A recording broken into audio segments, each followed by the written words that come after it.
foregone conclusion, but it is again the roster makeup. And that's because Don Staley, who was on the Olympic Committee and actually helped choose this roster, admitted on Sunday to something I thought was very revealing and mature. And she said, if we had to do it all over again, Caitlin Clark would be in very high consideration to make this team because she is playing head and shoulders above a lot of people. She said what we all said at the time. At the time, when they chose the roster, she wasn't playing bad, but she was just playing like a rookie. And now, 6 weeks later, she's playing amongst the best guards in the world. And so, yes, upon hindsight being 2020, Caitlin would probably have made this particular roster if they were choosing like right now. But they did not choose right now. They chose 6 weeks ago. So they're going to go with the roster they currently have. Do you agree with Don? And I think Listen, you don't need hindsight 2020. It was very obvious from the jump that Caitlin Clark was deserving to be there, not only from on the court, but also off the court. They apparently have the lowest attendance right now in the Olympics, okay? And nobody cares. The ratings, nobody's watching. Nobody cares about women's basketball without Caitlin Clark.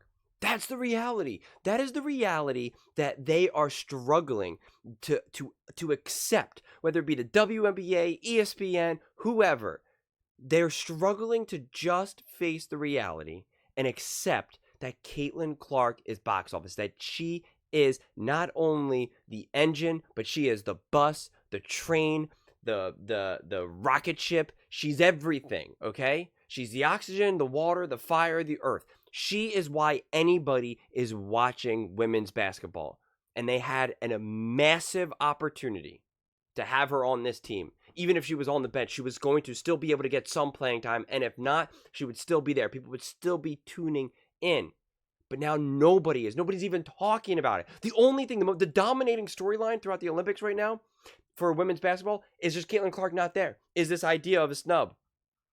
I mean, it's just wild. We could be talking about Caitlin Clark in the Olympics, but instead, we got nothing. I mean, it's just wild. There was so much momentum and popularity around Caitlin Clark, and they just squandered it. And it's laughable because they know this. They're either delusional or they know what they're doing. I think it's a combination. I think it's they want to kind of hold Caitlin back because they don't want her to be the one driving the ratings, and they want to kind of prove that they don't need her. But also, they're actually delusional because they believe that they can actually accomplish it. It's just insanity. Or they keep telling themselves, oh, well, the fans that like Caitlin Clark are actually not good fans. They only like her because she's white, and we don't want those fans. We'd rather not have those fans. Okay. First off, that's wrong. And second of all, nobody watches your sport. Nobody cares about your sport. Nobody cared until Caitlin Clark arrived on the scene. And Caitlin Clark is a tremendous person, an awesome person. You should want her to be the face of your league. She represents all the ideas that we want in a person. But I guess not according to the WNBA. It's just so insane to me. All the sports shows, whether it's ESPN, whether it's First Take, FS1, The Herd, First Things First, Undisputed, any of these shows, they were talking about the WNBA and Caitlin Clark more since Caitlin Clark entered the league than they ever have. Ever have. Some of these shows daily were talking about Caitlin Clark. At the very least, weekly. All-Star break happens. No one's talking about it. Haven't seen anyone talk about it on any of those shows. First Things First, The Herd. They're just not there. And the only segment that we do see on TV now is, does the team regret not having Caitlin Clark on the Olympics? Because now they're thirsty for views. I just saw Stephen A. Smith on his own personal podcast just said Caitlin Clark should be there because he's thirsty for some women's views. I'm making this video. I'm like, I want to make Caitlin Clark content. I want to make actually just basketball content. I don't even want it just to be Caitlin Clark. But people want to see Caitlin Clark. And the WNBA and women's basketball as a whole just fails to see that. They fail to take advantage of that. Imagine having a bank that just says free money, and you say, nah, I'm going to do it myself. Good idea. Good logic. I see it as a genuine tragedy. This would have boosted women's basketball so high. I watched the men's basketball game with my parents, actually. I have elderly parents. And so it's like something that we can do. My mom actually really enjoys watching basketball because it's like a faster paced game and just, pretty simple. And she really likes it. She knows all the players. She gets into it. It's really fun. And we didn't watch women's basketball. And if Caitlin Clark was playing, I would be saying, hey, you want to watch this game? Or at the very least, she would even be like, hey, I hear Caitlin Clark's playing. Let's watch that game. But Caitlin Clark's not playing. So there is just zero incentive to watch Team USA play because I don't care about any of those players. And you know what? If Caitlin Clark was playing, I would be watching Caitlin Clark play, and then I would learn more about those other players and maybe start to like them more, which was what my philosophy was before. When I said that's what Caitlin Clark does. She brings in new fans, they start to watch the games, and then they figure out who these other players are, and they're like, oh, wow, A'ja Wilson is really good. Arike is really good. They watch that All-Star game and say, whoa, who's that woman? She's amazing. She's a beast. And then they become fans of her, not just Caitlin Clark. I know a bunch of the other players.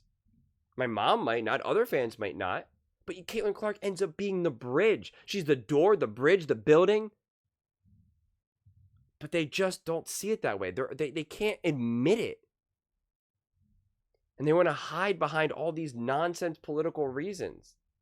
And it's such a bummer that I have to make videos like this. Honestly, it really is. I don't want to make videos like this. I would much rather be making a video saying, did you see the WNBA ball out? Or the women's basketball, Team USA ball out? Caitlin Clark, man. Oh, that pass to A'ja Wilson was dirty.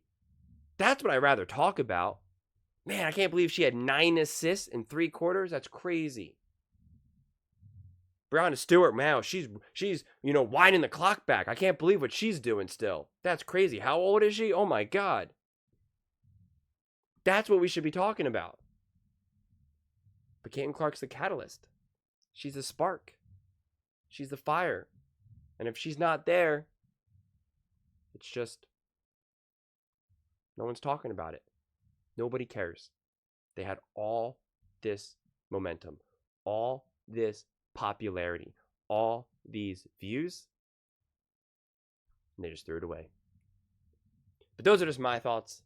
I would absolutely love to hear yours. What do you guys all think? Do you think Team USA is definitely regretting not having Caitlin Clark now, especially just because they see the popularity crash and burn without her? Let me know in the comments below. I read every single comment, so whether you agree with me or disagree with me. Either way, let's get in some discussions, let's get in some fights, but ultimately, let's just have some fun. And please do consider subscribing. We are building an amazing community here, and I would absolutely love to see you part of it. I want to build something that we all genuinely feel connected to, something that we're really excited to be part of. I think we're well on our way to doing it. And please don't forget to give this video a thumbs up, as it really does help with the visibility and the algorithm. Thank you so much, and see you next time.